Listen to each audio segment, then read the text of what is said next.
కొండలెక్కి గగనమంతా తిరుగుదాం, పచ్చని చేల గట్ల మీద పరుగు పందెం వేద్దాం.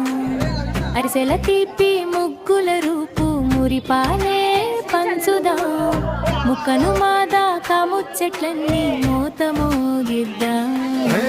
సంక్రాంతికి వస్తున్నా